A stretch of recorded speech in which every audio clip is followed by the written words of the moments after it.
اعوذ بالله من الشیطان الرجیم بسم الله الرحمن الرحیم قدرمنو کتونکو زه اسرار ستاسو په خدمت کې حاضر یم. السلام علیکم ورحمت الله وبرکاته.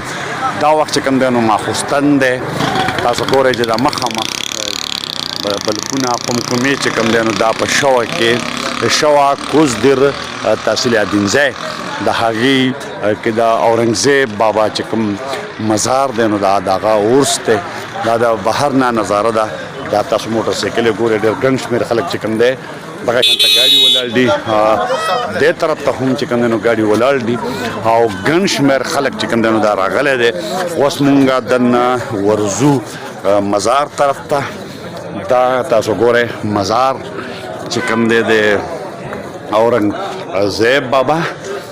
دا په دې وخت کې دا تاسو ګورئ چې دا مریدان ناست دي، دعاګانې غواړي. السلام علیکم ورحمت الله وبرکاته. اورنګزیب بابا دا د هغې هسټري ده. په دې سایډ نه چې کوم دی نو دلته د مزار تاسو ګورئ چې په دې حواله باندې چې کوم دی دا د هغې قبر او دغه شان ته خلک چې کوم دی نو دا راغلی دی او دننه دا مریدان دي په ګڼ شمېر باندې د مازدیګر نه چې کوم دی نو دلته لنګر انتظام هم دی او دا دغې طرف ته هم که مونږ وګورو نو ښه کافي تعداد کې چې کوم دی نو خلک ناست دی. دې طرف ته چې کوم دی نو دا درځمه چای خانه ده. په چای خانه کې هم دلته مریدان ناست دي او دغه طرف ته که مونږ وګورو نو دا د چایخانې منظر دی، خلک اور ته هم تودېږي او دې طرف ته هم که مونږ وګورو نو دا خلک ناست دی. هلکه دلته لایټ کم دی یاره. بس دغه دي دغه دي. السلام علیکم السلام علیکم السلام علیکم. علي سید باچا السلام علیکم.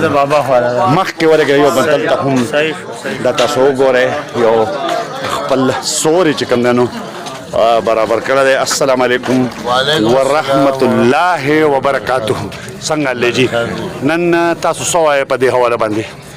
دا خو زموږ د نیکه بابا عرس دی او لکه خلک چې حقې ته ورسي نو موږ د دوی د وفات په ورځ دا ورځ مانځو او دا چشتي سلسلې خاوندو او د باچا جان سرکار موردو او لکه دې کوټیګرام بابا په نوم باندې مشهورو او دا نن هغه عرس مناویږي او دا مینهوال ټول راغلي دي او په دې کې صدقه وشوه، هغه خلکو وخوړه، د ختم د قرآن وشو، د هغوی د احصال ثواب دپاره.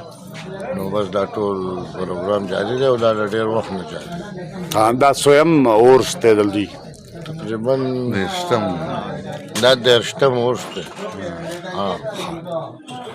نو دا تاسو کتل د اورنګزیب بابا د 89 چې دلته کې مونږ ووې او اوس دلته دی هم ذکر وکړو. زه هم په خپله باندې تاسو بیا یم چې یاره پخلی چې کوم دی کوم شوی دی هغه څنګه دی. دا دلته کې چې کوم دی نو دا لنګر چې کوم ځای دی هلته هم خلک ولاړ دی. دننه ورځو کو قدرمنو دا تاسو ګورئ مخکې ځه دا چې دی نو دا لنګر چې هلته هم ذکر وشو. هلکه دې ته خپل نوم څه وایي؟ نه نه نه نه دې لنګر ته تاسو څه نوم وایي سپیشل؟ دا لنګر خانه ده او لنګر چې کوم دی نو په دې کې دا د پخیږي لګیا دی.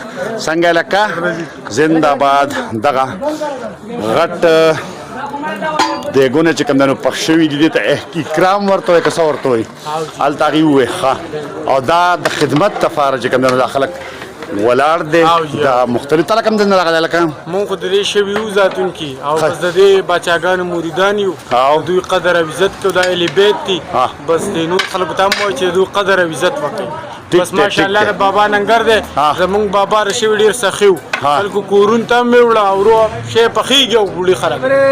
زنده‌باد زنده‌باد زنده‌باد زنده‌باد. هلکه موږ هم وروسته بیا چې څکو دا وګوره نوررحمان چې پخلی کوي دا دیګونه پخ کړي دي، څه تیار شوي دي، څه خلکو خوړلي دي او په دغه ځای کې چې کوم دی نو دا نور مرګري ناستې ده غوښه پرته ده او دغه شانته دا سلسله دا چې کوم دی نو روانه ده ډېره په تیزۍ او په دغه باندې ډېر یو خوندور ماحول چې کوم دی نو دا لګیا دی جوړیږي او ورس روان دی